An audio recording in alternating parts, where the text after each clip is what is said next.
Hello, I'm Reema Chandra and welcome to Cooking Without Boundaries.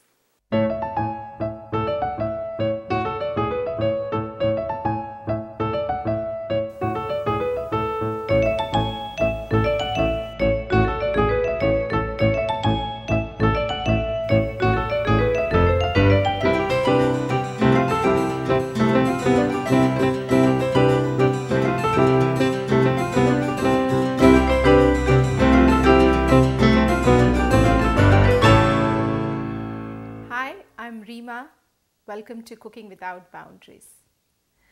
Cooking without boundaries, as I have said before, to me means that you come out of your boundaries of what you may not have as ingredients go, or the skills, or a certain day of the week, various things that we enclose ourselves in, and we feel that we are not able to cook. Lack of time, busy lifestyle, all of those things. I would show you how to come out of those and cook something very tasty, very healthy, very easy in a short amount of time with what you have in your refrigerator, with what you have in your pantry and your spice cabinet, and feed your family a very healthy, nutritious and tasty meal. So let's get cooking. Today we'll be making black-eyed peas soup with a touch of kale. So you're bringing lentils, protein, and kale is green, which is full of vitamin A, C, magnesium, calcium, iron, you name it. The second dish we'll be making is garlic flavored butternut squash, very seasonal these days. And the third dish we'll be making would be pesto chicken stir fry with peppers in a wrap. So let's get cooking. Black-eyed peas soup with a touch of kale. What we'll do in this dish is we'll saute kale ahead of time and reserve it to add later. So about 1 teaspoon of olive oil, and as it is smoking, we add kale. Kale gets sauteed very quickly, so you do just for 2 minutes until you see that the leaves are turning really bright green and wilting. Then you know that they have, it's like flash sauteing, and your flame should be medium to high. The pan was hot, so it's getting sauteed very quickly. It's done, so barely a minute, and I will take it out here. Put the pan back, and a 2 teaspoon of olive oil again, 2 teaspoon of chopped, or 2 cloves of chopped garlic. We'll put that in.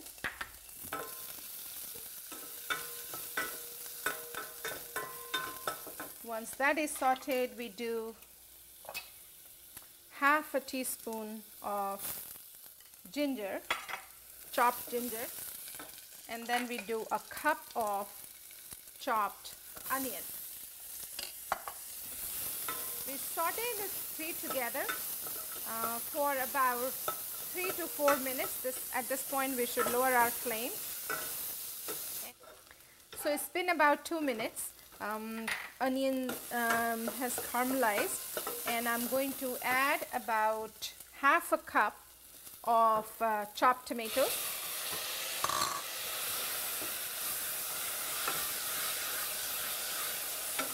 Saute it, mix it, stir it in a mushing motion that you are just like I'm doing it with my wooden spatula. So for making this dish, I use wooden spatula because the motion of this heavy wooden spatula actually mushes the ingredients in and makes it creamy soup like texture which we want. Now that we have added tomatoes, it's going to prevent onion from burning, so we can increase the flame a little for cooking to get faster. And tomatoes, I'll saute it for another minute. At this point, I want to add freshly pounded black pepper, a quarter of teaspoon, and half a teaspoon of salt. Let's do that. Freshly pounded. See, this is where I freshly pounded black pepper. Just a little bit of pounding releases the fresh aroma and of any spice, and what that does is gets your appetite going, and everybody looking for that particular dish.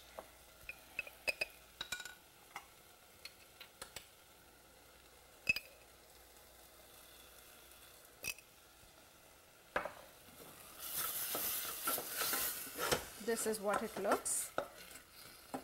So as you can see, tomatoes are releasing their water, and it's getting little watery in here.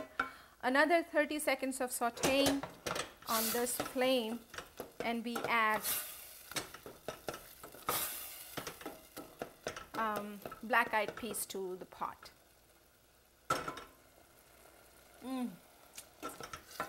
Wonderful smell of garlic, ginger, onion, tomatoes, black pepper, and salt together. It's very refreshing, and it is appetizing. At this point, let's add one small can of black-eyed peas, which is roughly about 1.5 cup of black-eyed peas. So I'm going to add this. When I make this much quantity, I am thinking of a family of 4. So this is all of this measurement and quantities is done by keeping that in mind. If you have a few more members in your family, please add little more of all of it, or if not, then just eat little less, and that will do too. So this is what it looks like.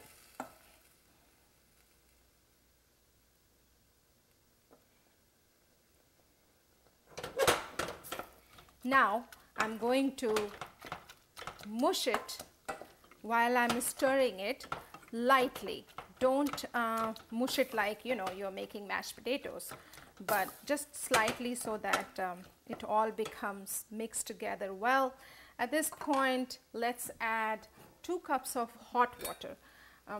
I have said before also that my cooking habits are that I would put a pot of or kettle of boiling water on stove, water to boil on stove, so that we have it ready when we are ready to cook.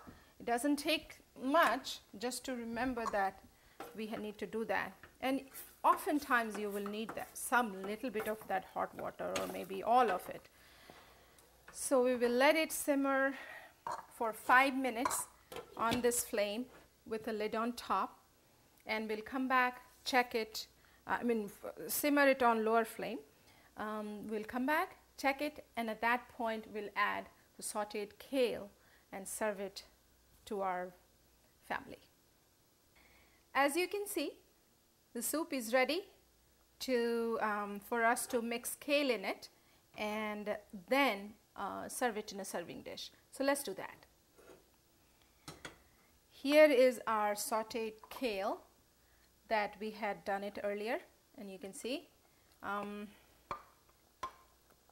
adding this gives a nice green, adds a nice green color to it, as well as some more nutrition. Switch off the stove.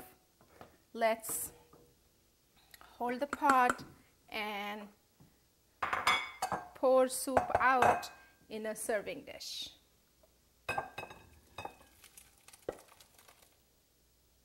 This is black-eyed peas soup with touch of kale.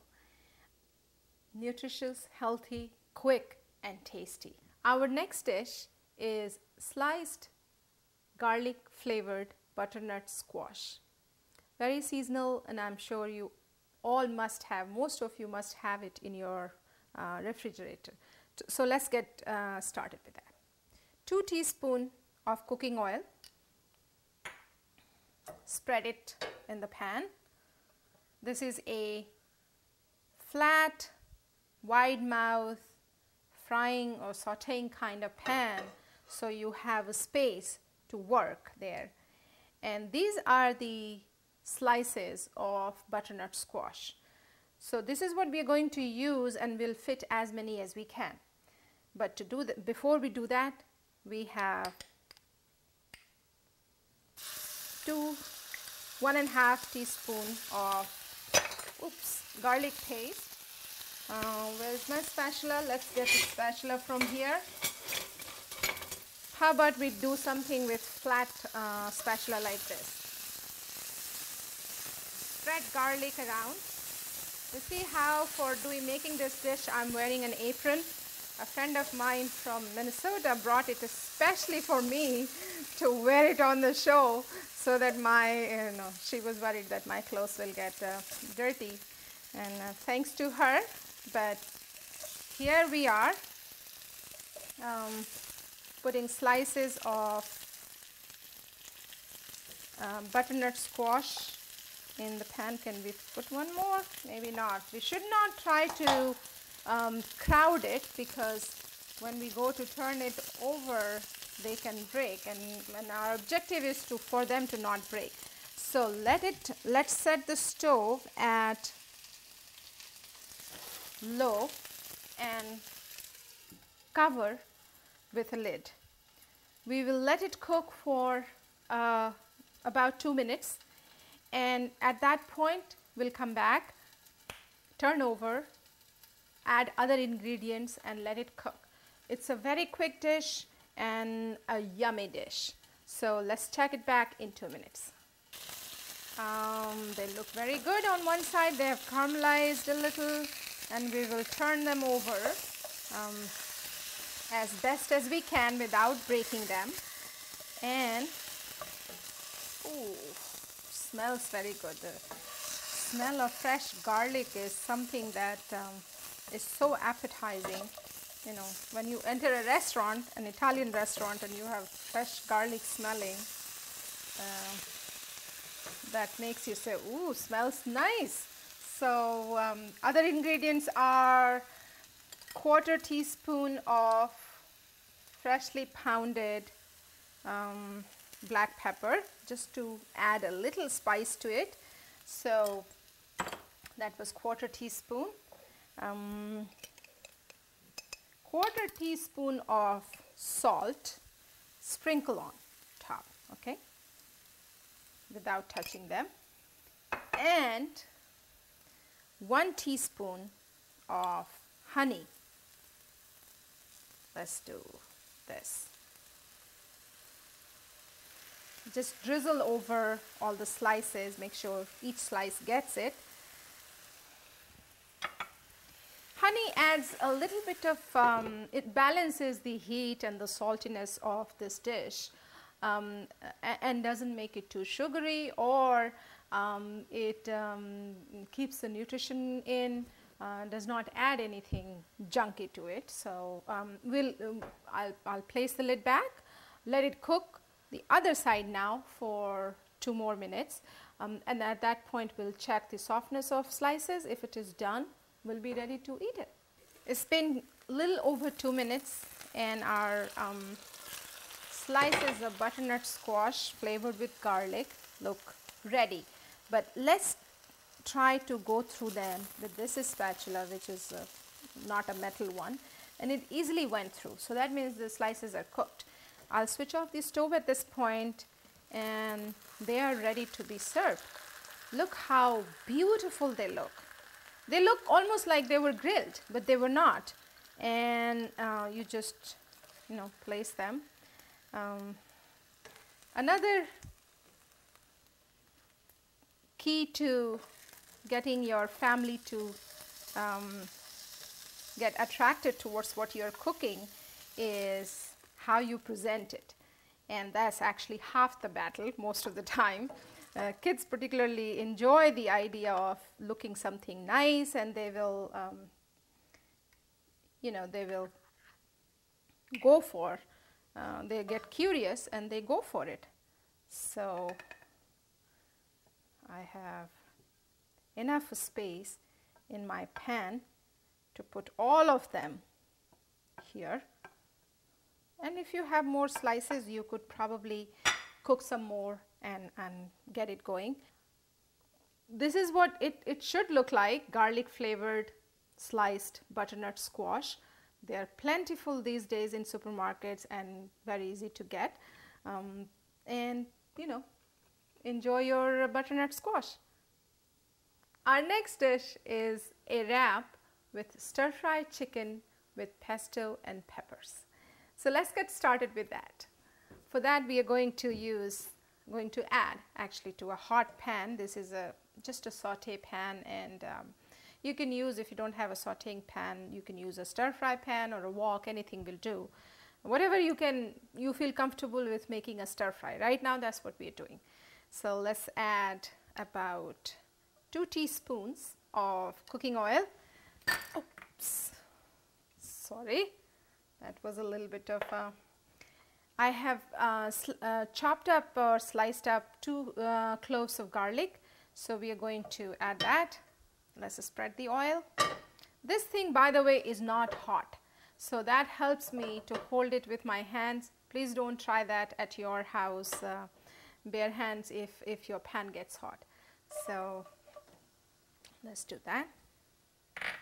Let's get a spatula. I'm in the mood of cooking with the blue spatula right now, so I can hear the garlic sizzling a little. That's going to go up.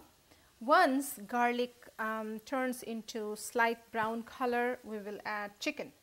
And this is very thinly sliced chicken pieces that I had cut earlier this morning and put it in refrigerator. You can probably find something very thinly sliced in supermarket already. This is for a family of 4. The quantity is that's how I cook it, and it is roughly about 1.5 pounds of boneless breast chicken meat. So garlic pieces are sizzling, and I'm going to now add chicken to the pan.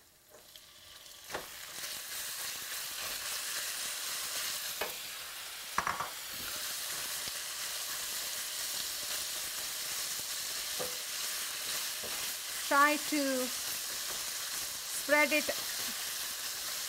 around in the pan as much as you can. Let it cook. This kind of thin pieces of chicken will not take very long to cook, but they're already very thin and small. So I'm going to give it about 5 to 8 minutes to cook about 60 to 70% of it. And then we are going to add more ingredients to it, very few more, peppers, all kinds of peppers, and pesto. So let me put a lid back on it, let it sizzle, simmer, cook for about 5 to 8 minutes, and at that point we're going to come back and check on it. Flame should be at this point low to medium. So this is our small chicken pieces. There is a little bit of water that was released. If you remember, I did not add salt to it in the beginning because that would have made it release more water. So I let it sit on low to medium flame, and there is very little water that was released, but the chicken pieces are cooked at this point. At least 70 to 80% cooked. I'm going to add a medley of peppers, and believe it or not, these came from my freezer. I had a bag of frozen peppers that I said, well, why not use this? So I squeezed the extra water out and then I add the peppers here. And at this point we'll raise the flame a little so that whatever extra water gets in the pan dries up quickly. Sometimes these frozen peppers come with onions, which is also fine. You can use anything that it comes with. The idea is to add vegetables to it. Add a 1/4 teaspoon of freshly ground black pepper just to add a little kick to it. And this is my freshly prepared pesto. What I did actually this time, one can have a few variations of pesto with garlic, with cheese.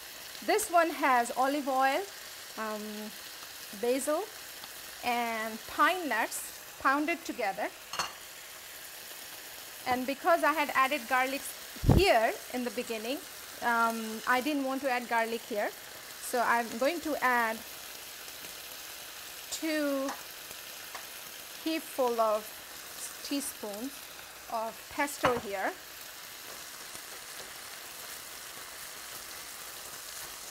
And I had reserved some chopped basil, which I'm also going to add at this point, and a 1/4 teaspoon of salt.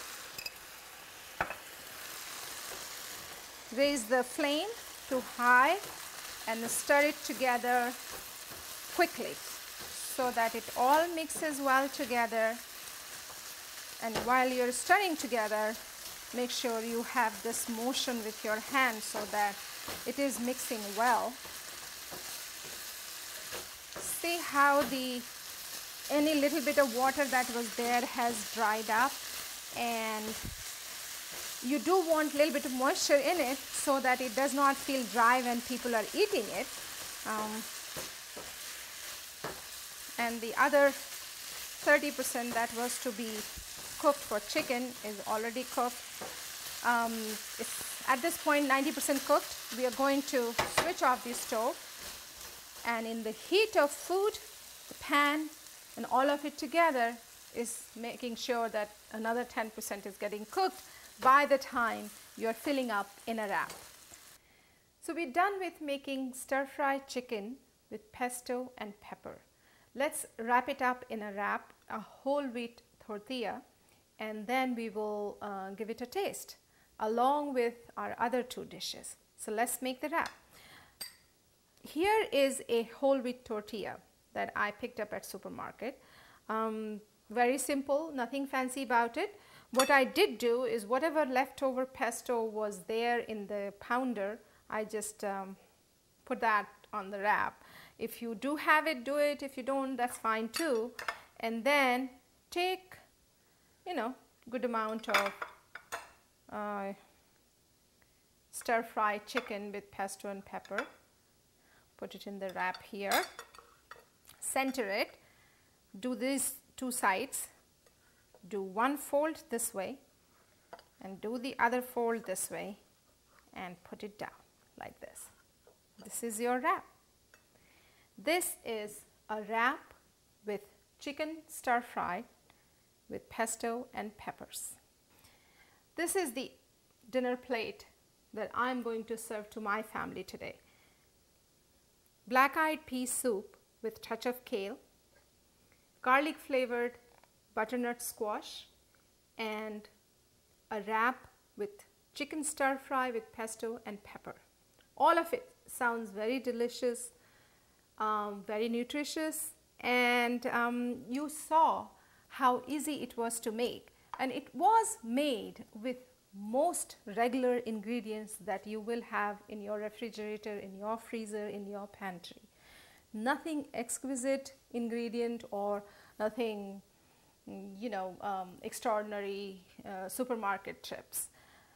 That's what I call cooking without boundaries. See you next time.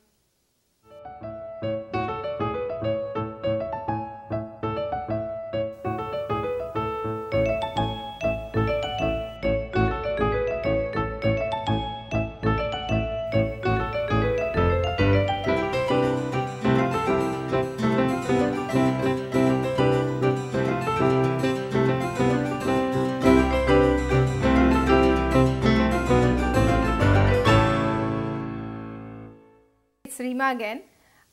It's so good to hear from many of you and would love to hear from more of you. Please send me your questions, your concerns, your requests, any doubts that you might have about a certain dish that you saw me preparing and you want to make it. Write to me at sharontv.com, or if you want to go through a particular dish all over again and look it up and try to make it without calling me or without getting in touch with me, go to sharontv.com and my programs are listed there and you can see them all over again. Look forward to hearing from you. Enjoy cooking without boundaries.